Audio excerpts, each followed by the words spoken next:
Good morning Maranatha, selamat pagi Maranatha.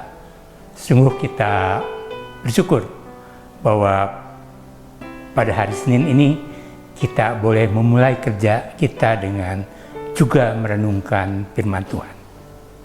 Firman Tuhan kali ini mengambil tema, siapakah temanku? Sebelum kita merenungkan, mari kita bersama-sama berdoa. Ya Tuhan, Allah Bapa kami, sungguh kami bersyukur bahwa hari ini kami boleh melakukan aktivitas kami, kerja kami, dan kami bersyukur Tuhan memberikan kami kesempatan untuk kembali merenungkan firman Tuhan, terutama merenungkan siapakah teman kami. Bukakan hati pikiran kami dengan Roh-Mu yang kudus, sehingga kami dapat mengerti firman-Mu dan pada saatnya kami dapat melaksanakannya. Dalam nama Tuhan Yesus kami berdoa. Amin. Tema renungan kita hari ini, siapakah temanku? Pertanyaan yang simple, tapi mari kita renungkan berdasarkan firman Tuhan yang terambil dari 1 Korintus 5 ayat 9 sampai 13. Dan sebagai nasnya 1 Korintus 5 ayat 11 yang mengatakan, supaya kamu jangan bergaul dengan orang yang sekalipun menyebut dirinya saudara adalah orang cabul, kikir, penyembah berhala, pemfitnah, pemabuk atau penipu. Dengan orang yang demikian, janganlah sekali-kali kamu makan bersama-sama. Pergaulan dapat memberikan pengaruh yang positif dan atau sebaliknya, pengaruh yang negatif. Pergaulan dapat mendorong kita menjadi semakin dekat dengan Tuhan atau malah semakin menjauhinya. Rasul Paulus mengirim surat kepada jemaat di Korintus.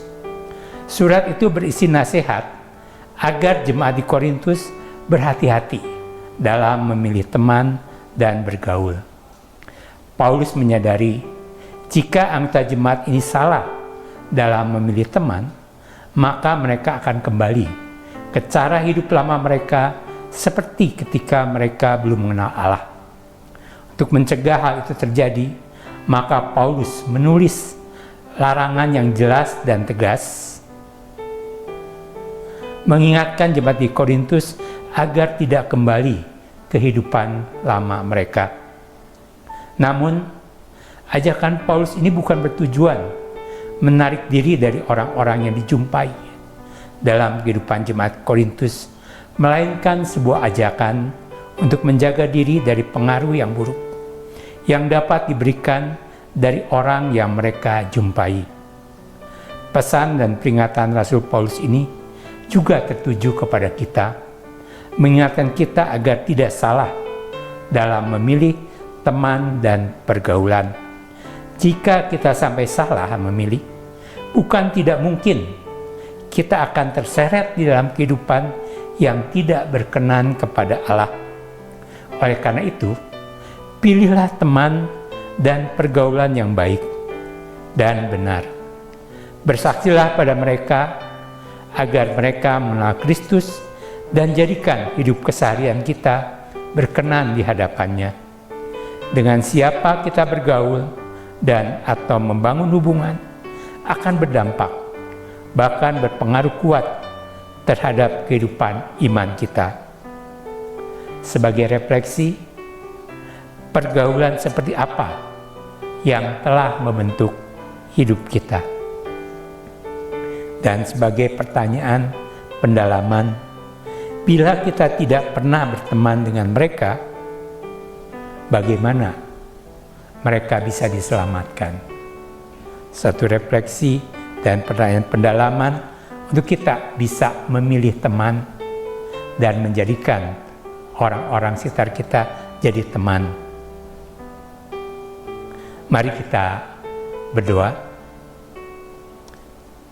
Ya Tuhan Allah Bapa kami, sungguh kami bersyukur bahwa kami mempunyai banyak teman dalam kehidupan kami, dan jadikanlah kami sebagai orang yang boleh mengajak mereka untuk mengenal Yesus atau bersama-sama memuliakan Yesus dalam kehidupan kami.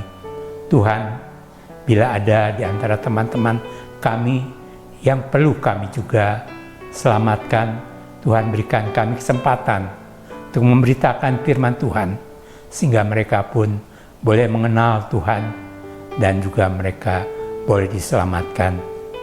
Tuhan, kami berdoa untuk Maranatha, teman-teman kami yang berada di Maranatha, untuk segenap pimpinan, tenaga edukatif, tenaga pendidik, tenaga administratif, dan semua yang berkarya di Maranatha, juga mahasiswa yang ada di Maranatha. Kami ingin menyerahkan ke hadapan Engkau, biarlah Tuhan berkati, dan kami menjadi satu komunitas yang saling meneguhkan. Tuhan, kami rindu bahwa Maranatha ini menjadi satu lembaga yang boleh juga menjadi lembaga yang menjadi berkat bagi kehidupan di dunia ini. Dalam nama Tuhan Yesus kami berdoa. Amin. Visi misi Universitas Kristen Maranatha. Visi Universitas Kristen Maranatha menjadi perguruan tinggi yang mandiri dan berdaya cipta, serta mampu mengisi dan mengembangkan ilmu pengetahuan, teknologi, dan seni abad ke-21 berdasarkan kasih dan keteladanan Yesus Kristus. Misi: mengembangkan cendekiawan yang andal, suasana yang kondusif, dan nilai-nilai hidup Kristiani sebagai upaya pengembangan ilmu pengetahuan, teknologi, dan seni dalam penyelenggaraan Tridharma Perguruan Tinggi. Ya, demikianlah renungan kita hari ini. Salam integrity, care, excellence. Tuhan berkati Bapak, Ibu, Saudara sekalian.